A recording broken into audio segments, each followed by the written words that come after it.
প্রতিদিন গীতাপাঠ শুনলে মন শান্ত হয়, জীবনে সঠিক পথ দেখাতে সাহায্য করে। দুঃখ, ভয়, রাগ দূর হয়, আত্মবিশ্বাস বৃদ্ধি পায়। কর্ম ও ভক্তির মাধ্যমে হৃদয়ের শক্তি, ঘরে শান্তি ও জীবনে আলো নিয়ে আসে। তাই প্রতিদিন আমাদের চ্যানেল থেকে 2টি শ্লোক সহ একটি পাঠ শুনুন। অর্জুন উবাচ স্থানে ঋষিকেশ তব প্রকৃতিয়া জগৎ প্রহৃষ্যতি অনুরজীয়তে চ রক্ষাংসি ভীতানি দিশো দ্রবন্তি সর্বে নমস্যন্তি চ সিদ্ধ সংঘাঃ। অর্জুন বললেন, হে ঋষিকেশ, তোমার মহিমা কীর্তিত হলে সমগ্র জগৎ আনন্দে উৎফুল্ল হয় এবং ভক্তিতে আকৃষ্ট হয়। ভীত রাক্ষসসমূহ চারিদিকে পালিয়ে যায় আর সমস্ত সিদ্ধগণ তোমাকে প্রণাম করেন। অর্জুন উবাচ মানে অর্জুন বললেন, স্থানে মানে যথার্থভাবেই, ঋষিকেশ মানে হে ইন্দ্রিয় নিয়ন্তা ভগবান, তব মানে তোমার, প্রকীর্তিয়া মানে মহিমা কীর্তনে, জগৎ মানে সমস্ত বিশ্ব, প্রহৃষ্যতি মানে আনন্দে উৎফুল্ল হয়, অনুরজীয়তে মানে ভক্তিতে অনুরক্ত হয়, চ মানে এবং, রক্ষাংসি মানে রাক্ষস সমূহ, ভীতানি মানে ভীত হয়ে, দিসহ মানে সকল দিক, দ্রবন্তি মানে পলায়ন করে, সর্বে মানে সকলেই, নমস্যন্তি মানে প্রণাম করে, চ এবং সিদ্ধ সংজ্ঞা মানে সিদ্ধ পুরুষদের সমষ্টি। এই শ্লোকটিতে অর্জুন ভগবানের বিশ্বরূপ উপলব্ধির পর তাঁর মহিমার সর্বজনীন প্রভাব উপলব্ধি করছেন। তিনি বুঝতে পারছেন যে ভগবানের মহিমা কেবল ভক্তদের হৃদয়ে নয়, সমগ্র সৃষ্টির উপর প্রভাব বিস্তার করে। দেবতা, মানুষ, সিদ্ধ পুরুষ সকলেই ভগবানের মহিমায় আনন্দিত ও আকৃষ্ট হয়। অর্জুন এখানে স্পষ্টভাবে বলছেন, ভগবানের কীর্তি যথার্থ, এতে কোনো অতিশয়োক্তি নেই। ভগবানের মহিমা এমনই যে তা শুনলেই সৎচিত্ত আনন্দে পূর্ণ হয়। এই আনন্দ ইন্দ্রিয় সুখজাত নয়, এটি আত্মিক আনন্দ। এই আনন্দ থেকেই ভক্তির জন্ম হয়। অন্যদিকে যারা অধর্মে প্রতিষ্ঠিত, যারা অশুভ প্রবৃত্তির বাহক, তারা এই মহিমা সহ্য করতে পারে না। তাই রাক্ষসসমূহ ভয়ে দিশাহারা হয়ে পলায়ন করে। ভগবানের তেজ অধর্মের পক্ষে অসহনীয়। যেখানে আলো, সেখানে অন্ধকারের স্থান নেই। সিদ্ধ সংজ্ঞাঃ এই শব্দটি গভীর তাৎপর্য বহন করে। সিদ্ধ পুরুষেরা অহংকার শূন্য, জ্ঞান সম্পন্ন ও তপস্যায় সিদ্ধ। তারাও ভগবানের সামনে নত হন। এতে বোঝা যায় ভগবানের মহিমার সামনে জ্ঞানী ও সিদ্ধরাও বিনীত। এখানে অর্জুন আর ভীত নন, তিনি উপলব্ধি করছেন ভগবানের বিশ্বব্যাপী প্রভাব। এই উপলব্ধি তাঁর অন্তরে স্থিতি ও ভক্তি দৃঢ় করছে। এই শ্লোকটি বিশ্বরূপ দর্শনের ধারাবাহিকতায় অর্জুনের উপলব্ধির পরিণত রূপ প্রকাশ করে। পূর্বে তিনি ভগবানের উগ্র রূপ দেখে ভীত হয়েছিলেন। এখন বুঝতে পারছেন এই উগ্রতা অকারণ নয়, এটি ধর্মের প্রতিষ্ঠার জন্যে। এই প্রসঙ্গে গীতার এক গভীর সত্য প্রকাশিত হয়, ভগবান যেখানে প্রকাশিত সেখানে ধর্ম জাগ্রত হয়, ভক্তি প্রস্ফুটিত হয় এবং অধর্ম পলায়ন করে। জগতের প্রতিক্রিয়া ভগবানের প্রকৃত স্বরূপের প্রতিফলন। অর্জুন এখানে নিজের অনুভূতির বাইরে গিয়ে সমগ্র সৃষ্টির প্রতিক্রিয়া দেখছেন। এটি তার চেতনা বিস্তারের লক্ষণ।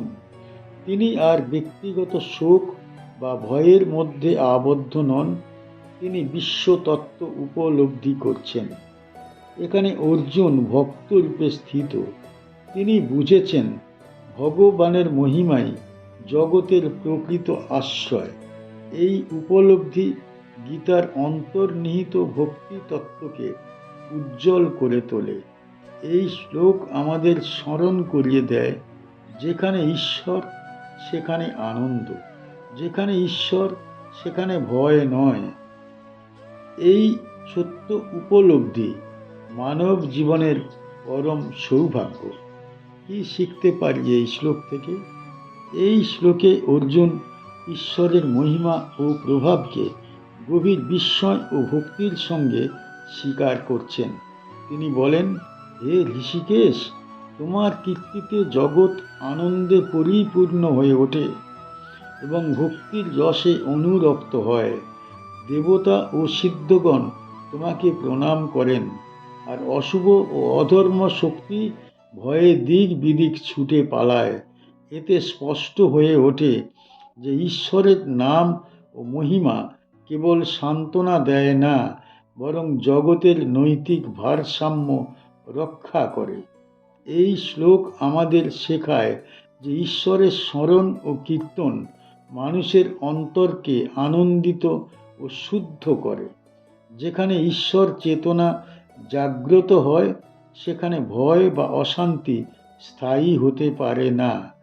একই সঙ্গে এটি মনে করিয়ে দেয়, যে শক্তি অধর্মের পথে চলে তারা সত্যের আলোয় টিকতে পারে না। এই উপলব্ধি মানুষকে ভক্তি, বিনয় ও ধার্মিক জীবনের পথে দৃঢ় করে এবং অন্তরে এক স্বাভাবিক শান্তি ও আশ্রয়ের অনুভূতি জাগিয়ে তোলে। কস্মাচ্চতীন নমিরন্মোহাত্মন গরীয়সে ব্রহ্মণোপ্যাধিকর্ত্রে অনন্ত দেবেশো জগন্নিবাস ত্বমক্ষরম সদসত্তৎপরম ইয়ৎ। হে মহাত্মন, তোমাকে তারা কেনই বা প্রণাম করবে না? তুমি তো ব্রহ্মারও আদি কর্তা, সর্বশ্রেষ্ঠ। হে অনন্ত, হে দেবেশ, হে জগতের আশ্রয়, তুমি সেই অবিনাশী তত্ত্ব যা সৎ ও অসৎ উভয়েরই পরম কারণ। কস্মাৎ মানে কেন, চ মানে এবং, তে মানে তোমাকে, ন মানে না, নমেরন মানে প্রণাম করবে, মহাত্মন মানে হে মহাত্মা, গরীয়সে সর্বশ্রেষ্ঠ, ব্রহ্মণ মানে ব্রহ্মার, ওপি মানে ও, আদি কর্ত্রে মানে আদি কর্তা, অনন্ত মানে হে অনন্ত, দেবেশ মানে দেবতাদের অধিপতি, জগৎ নিবাস মানে জগতের আশ্রয়, ত্বম মানে তুমি, অক্ষরম মানে অবিনাশী, সৎ মানে প্রকাশিত সত্তা, অসৎ মানে অপ্রকাশিত সত্তা, তৎপরম মানে তাদের ঊর্ধ্বে, ইয়ৎ মানে যিনি। এই শ্লোকটিতে অর্জুনের উপলব্ধি পূর্ণতা লাভ করেছে। এখানে আর ভয় নেই, কেবল বিস্ময়, ভক্তি ও গভীর জ্ঞান। অর্জুন উপলব্ধি করছেন ভগবানকে প্রণাম না করবার কোনো কারণ নেই। সমগ্র সৃষ্টির মধ্যে এমন কোনো সত্তা নেই যে তাঁর ঊর্ধ্বে অবস্থান করে। অর্জুন ভগবানকে ব্রহ্মারও অধিকর্তা বলে স্বীকার করছেন। ব্রহ্মা যিনি সৃষ্টি করেন, তিনিও যাঁর দ্বারা সৃষ্ট। এই উপলব্ধি ঈশ্বর তত্ত্বের চরম স্তর। এখানে ভগবান কেবল একটি রূপ নন, তিনি সকল রূপের উৎস। অনন্ত শব্দের দ্বারা বোঝানো হয়েছে ভগবানের কোনো সীমা নেই, দেশ, কাল, আকার কোনো কিছুতেই তিনি আবদ্ধ নন। দেবেশ বলে অর্জুন স্বীকার করছেন যে দেবতারাও যাঁর শাসনে, তিনি সেই পরমেশ্বর।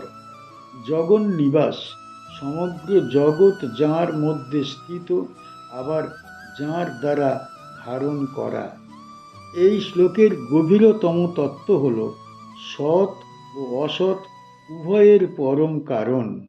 যা প্রকাশিত, যা অপ্রকাশিত, যা দৃশ্যমান, যা অদৃশ্য, সবই ভগবানের প্রকাশ। তিনি কেবল রূপ নন, তিনি তত্ত্ব। তিনি কেবল শক্তি নন, তিনি আশ্রয়। এই শ্লোক আমাদের শেখায়, যখন মানুষ ঈশ্বরকে আংশিকভাবে দেখে তখন ভয় জন্মায়, কিন্তু যখন সম্পূর্ণভাবে উপলব্ধি করে তখন ভয় বিলুপ্ত হয়ে ভক্তিতে রূপান্তরিত হয়। এই শ্লোকটি বিশ্বরূপ দর্শনের পরবর্তী স্তরে অর্জুনের জ্ঞান পরিণতির প্রকাশ। পূর্বে তিনি ভগবানের উগ্র রূপ দেখে বিচলিত হয়েছিলেন, এখন তিনি সেই উগ্রতার অন্তর্নিহিত সত্য উপলব্ধি করছেন। এই প্রসঙ্গে গীতার এক মৌলিক শিক্ষা প্রতিষ্ঠিত হয়, ঈশ্বর কেবল কর্মের ফলদাতা নন, তিনি সৎ ও অসৎ উভয়ের ভিত্তি। জগতে যা কিছু ঘটে তা তাঁর ইচ্ছায় ও তাঁর মধ্যেই ঘটে। অর্জুন এখানে আর যোদ্ধা নন, তিনি দার্শনিক ও ভক্ত। তিনি বুঝেছেন ভগবানকে প্রণাম করা কোনো সামাজিক আচার নয়, এটি অস্তিত্বের স্বাভাবিক প্রতিক্রিয়া। এই উপলব্ধি থেকেই অর্জুন সম্পূর্ণরূপে ভগবানের আদেশ গ্রহণ করবেন। এখানেই গীতার ভক্তি, জ্ঞান ও কর্ম তিন তত্ত্ব এক সূত্রে মিলিত হয়। কি শিখতে পারি এই শ্লোক থেকে? এই শ্লোক থেকে অর্জুন গভীর ভক্তি ও বিস্ময়ের সঙ্গে শ্রীকৃষ্ণকে স্বীকার করছেন। তিনি প্রশ্ন করছেন, হে মহাত্মা, আমি তোমার মহিমা বুঝতে পারি না, তুমি কেন এত মহান? অর্জুন দেখেন যে শ্রীকৃষ্ণ শুধুই দেবতা নন, তিনি অনন্ত, সর্বব্যাপী, জগৎ নিবাসী। তিনি ব্রহ্মা, অন্যান্য দেবতা এবং জগতের সমস্ত সৃষ্টি নিয়ন্ত্রক, সব কিছুর উৎস ও কর্তা। এই উপলব্ধি অর্জুনকে ভয়, বিস্ময় ও শ্রদ্ধায় ভরিয়ে দেয়। তিনি বুঝতে পারেন যে শ্রীকৃষ্ণের প্রকৃতি এবং ক্ষমতা মানুষের সীমার বাইরে। এই শ্লোক আমাদের শেখায় যে প্রকৃত মহিমা সীমাহীন, অনন্ত ও সর্বব্যাপী। মানুষ যতই জ্ঞানী বা শক্তিশালী হোক, প্রকৃত পরম সত্তার গভীরতা তার সীমার বাইরে। এই উপলব্ধি বিনয়, ভক্তি ও আত্মসমর্পণের জন্ম দেয়। যখন আমরা বুঝি যে সব কিছু, সৃষ্টি, রক্ষা ও ধ্বংস একই মহাশক্তির নিয়ন্ত্রণে, তখন আমরা অহংকার, বিভ্রান্তি ও ভয়ের উপর কর্তৃত্ব হারাই এবং জীবনে এক গভীর স্থিরতা ও শান্তি অনুভব করি। আমাদের চ্যানেলের গীতা পাঠ কেমন হয়েছে, ব্যাখ্যা কেমন হয়েছে, আপনার কেমন লেগেছে কমেন্ট বক্সে অবশ্যই জানাবেন, এবং প্রতিনিয়ত গীতা পাঠ শোনার জন্য চ্যানেলটা অবশ্যই সাবস্ক্রাইব করে রাখুন। দেখা হচ্ছে পরের ভিডিওতে।